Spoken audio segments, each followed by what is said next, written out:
The eyes of Crooked Hill. The air was thick with the musk of damp pine and the faint smell of earth as the small group of college students trudged through the dense woods of western Maine. Autumn had long since begun to creep into the trees, turning the leaves into vibrant bursts of orange, yellow, and blood-red hues. Their hike had started as a peaceful escape from the pressures of school, but now, with the sun sinking lower in the sky, an unsettling feeling was beginning to settle in. There were 5 of them. Ben, the unofficial leader of the group, with his sharp, always practical eyes. Katie, who often laughed too loud for the situations at hand. Marissa, the quiet one, who preferred to observe rather than speak. Dave, the joker, whose sarcasm covered a deep well of anxiety. And Sam, the one who had been quietest of all, drawn more to nature than people, always looking for some sign of something more. Ben had heard the stories. The local kids talked about Crooked Hill. They said it was cursed. Strange things happened around the place. There were rumors of eerie lights and the sounds of footsteps when no one was around. But Ben didn't believe in curses. Not really. Not when the sun was shining and the boots were crunching softly over the underbrush. But as the sun began to dip, casting long shadows over the winding path, he started to second-guess himself. They had been hiking for hours, following an old, barely marked trail that would take them up Crooked Hill, the peak of which was said to offer the best view of the surrounding forest. But as they neared the top, something was off. The air had turned colder. The forest grew eerily silent. Even the birds had stopped singing. "Let's just get to the top," Ben suggested, trying to sound confident. "It's only a little farther. We can grab some pictures and head back before it gets dark." Katie, ever the skeptic, rolled her eyes. "You're the one who wanted to do this hike, Ben. Now you're worried about getting back before nightfall?" Sam glanced nervously over his shoulder, but said nothing.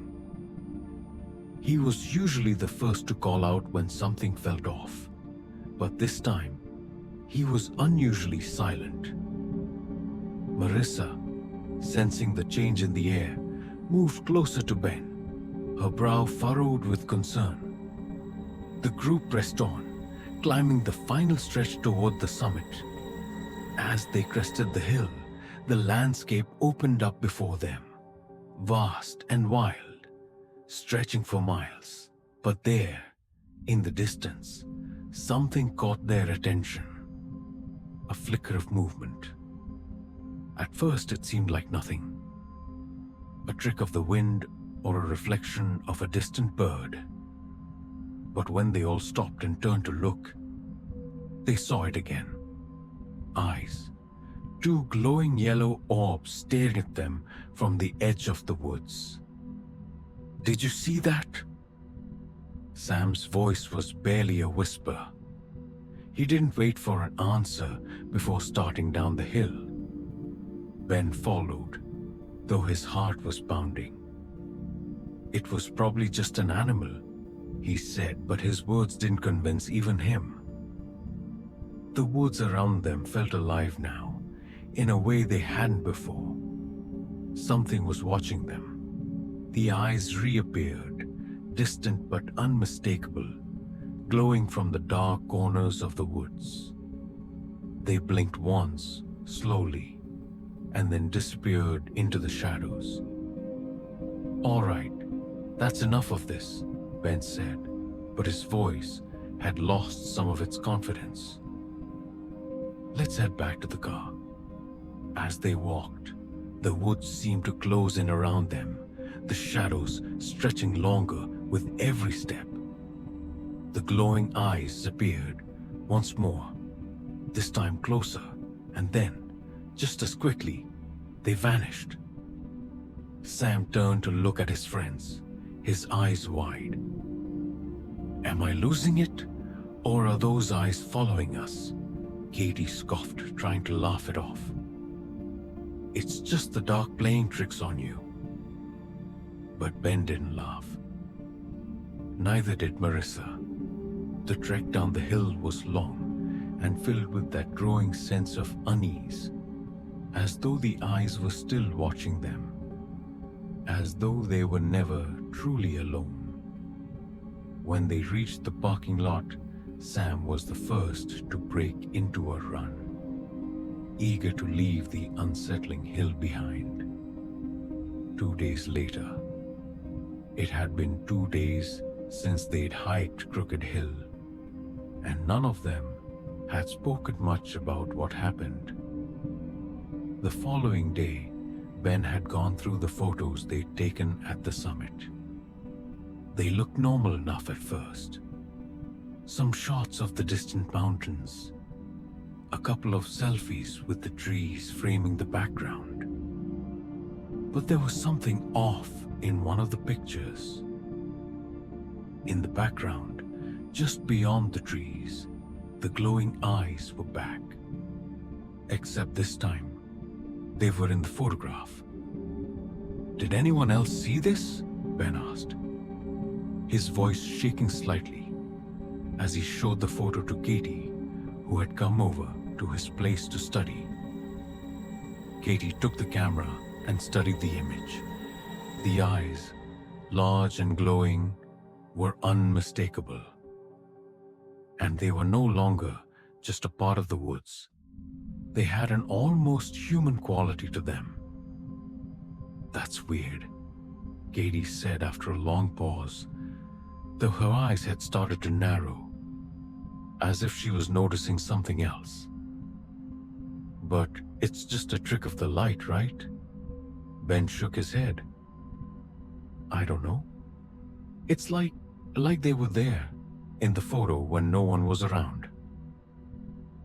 "Okay, you're creeping me out," Katie said.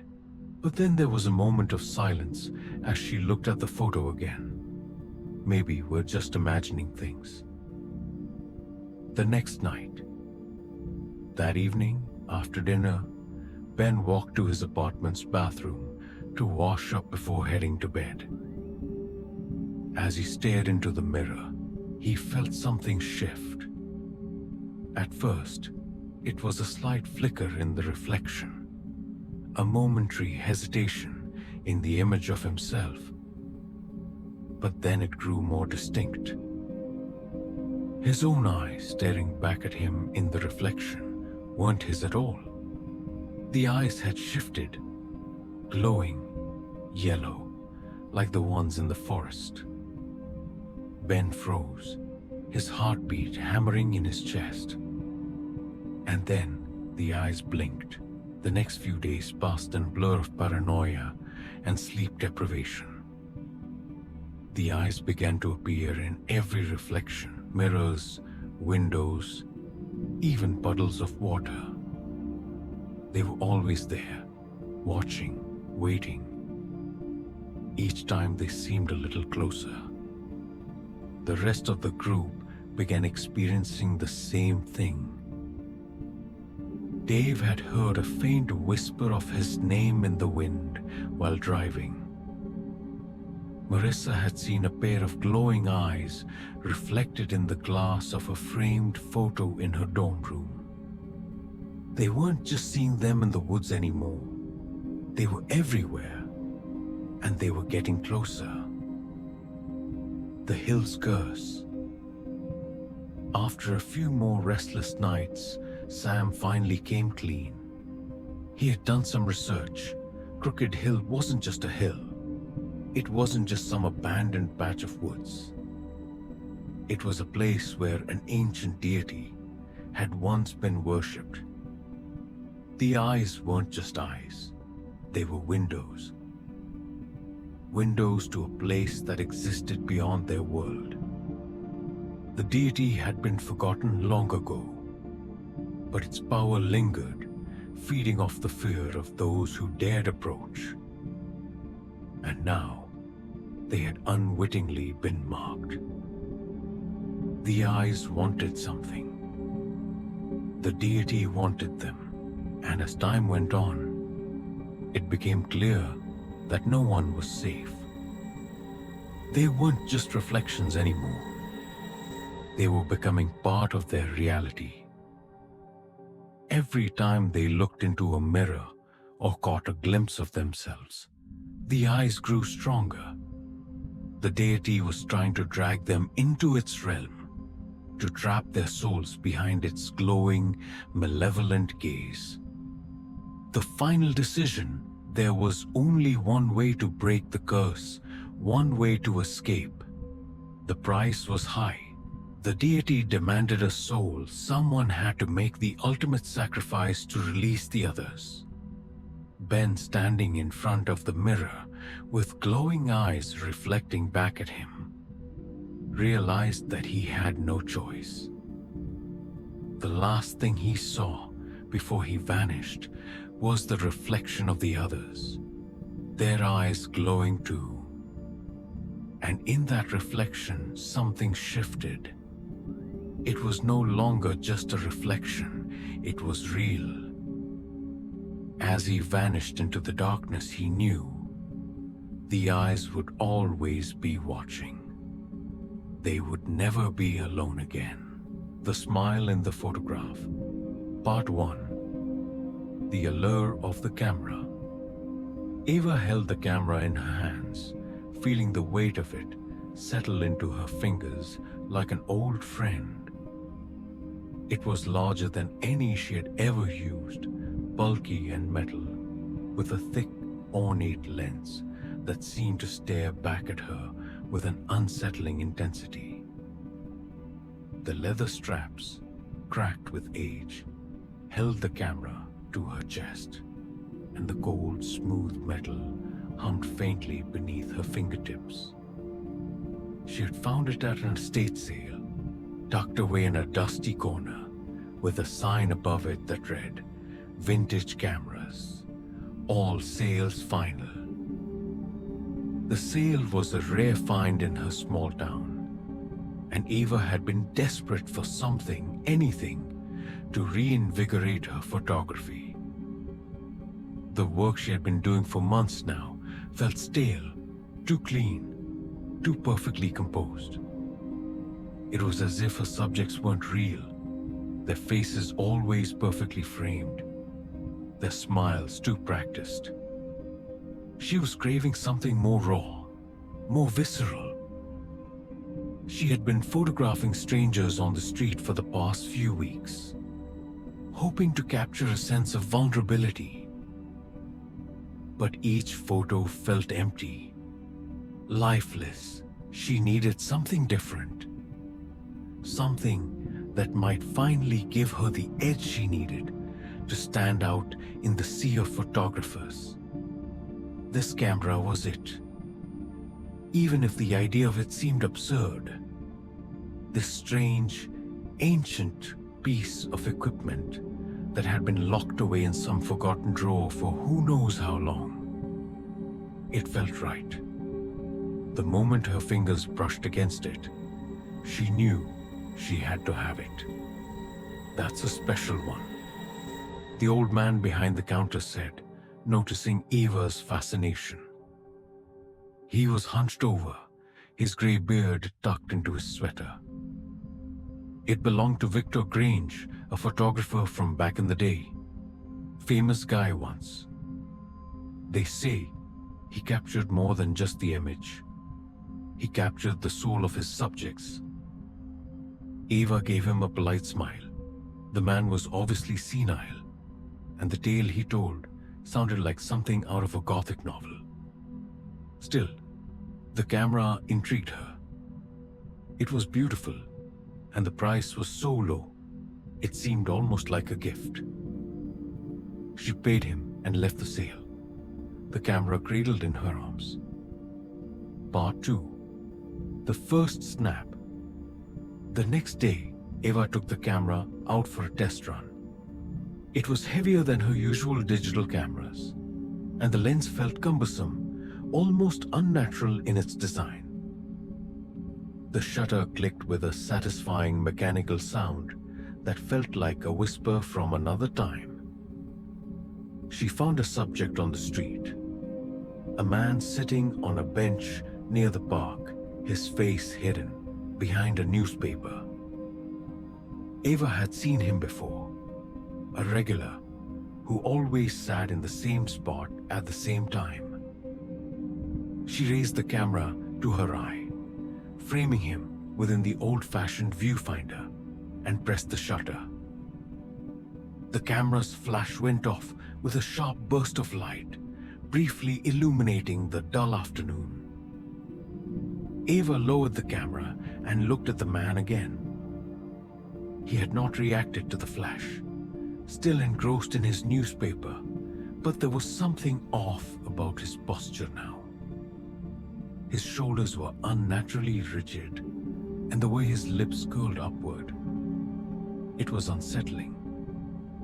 The smile was too wide, the edges stretching beyond the limits of comfort. Eva shrugged it off. It was just a coincidence, a trick of the light perhaps. She moved on and spent the rest of the afternoon taking more photos around the town. It wasn't until she developed the photos later that evening that she began to feel the first stirrings of unease. The photograph of the man on the bench was strange. His smile. No, it wasn't just strange. It was wrong. The smile was too perfect, stretched too far. The eyes were wide, too wide, unblinking. Eva stared at the photo for several minutes, her breath catching in her throat. The man's face looked frozen in time, as though something inside him had been shut off. She quickly flipped through the rest of the photos. A woman in a cafe, her smile too wide, her eyes empty. A child playing with a dog, her grin stretched unnaturally, as the dog's playful bark seemed frozen in midair. The images all carried the same haunting quality. The smiles, the vacant eyes. It felt as though something was trapped beneath the surface of the photograph, like they were no longer alive, but merely echoes of what had been. Part 3. The unnatural smile. As days passed, Eva's fascination with the camera grew. She continued to photograph people, strangers mostly, people walking down the street, sitting in parks, waiting at bus stops. But every time she developed the photos, she was met with the same eerie smiles. It wasn't just the smiles anymore. The people in the photos began to act as though they were alive, but in the most bizarre way. The man on the bench, for instance. Eva had seen him the day after she took the photograph. And when he looked at her, his smile was wide again. But this time, his eyes followed her.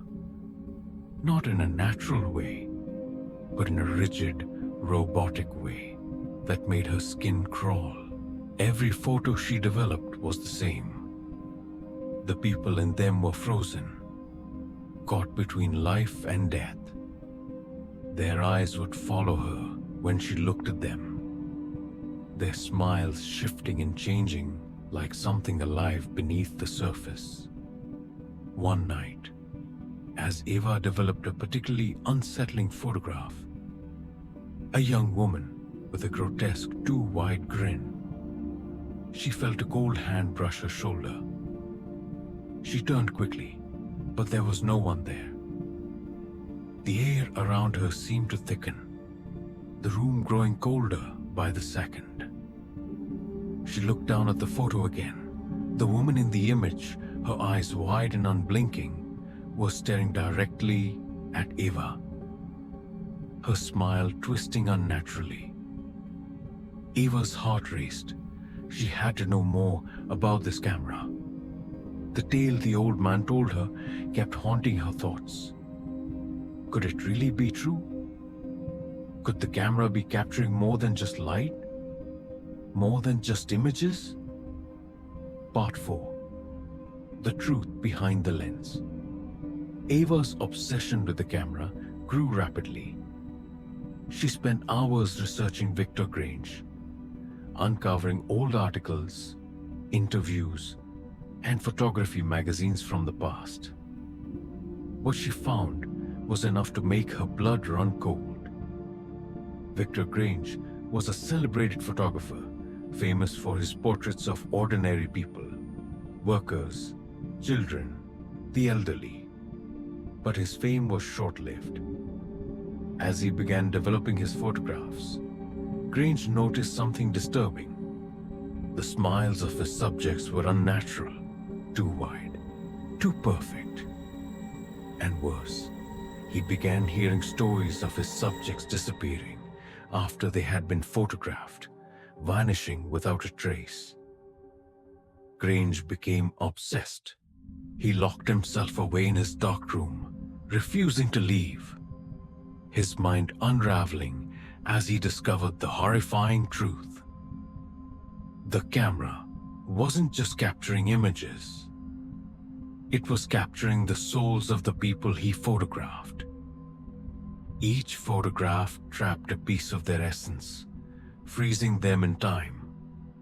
Grange had tried to destroy the camera, but it was impossible. Every time he tried, the camera would reassemble itself, as though it were alive. Grange's mind snapped under the weight of his discovery. He retreated into madness, leaving behind a trail of photographs. Ghostly, lifeless images of people with wide, frozen smiles. Eva had unknowingly inherited that madness. As she scrolled through the final article about Grange's last days, locked away in his dark room, surrounded by the souls of the people he had captured, she felt a shiver run down her spine. The camera wasn't just cursed. It was a prison, and she was the next one trapped within it. Part 5. The final snap. Eva knew what she had to do. She had to destroy the camera before it claimed her completely. But every time she tried, it was as if the camera fought back. It was heavier now, its metal frame colder, more unyielding. The lens seemed to pulse with an unnatural energy, as though it were alive, watching her. She thought back to the people in her photos, the hollow smiles, the empty eyes. They were calling to her now. They were trapped, desperate to escape, but the camera was holding them in place, and it was holding her too. In one final, desperate act, Eva took the camera to the park where she had taken her first photograph. She stood in front of a statue, the flash of the camera illuminating the night air. She snapped the shutter, the smile on the statue's face twisted in the photograph, wide, too wide. Eva stared at the image, her hands trembling. Then she heard it. A whisper. Faint but unmistakable. Help us. She turned the camera toward her own reflection in the lens. Her own smile was frozen.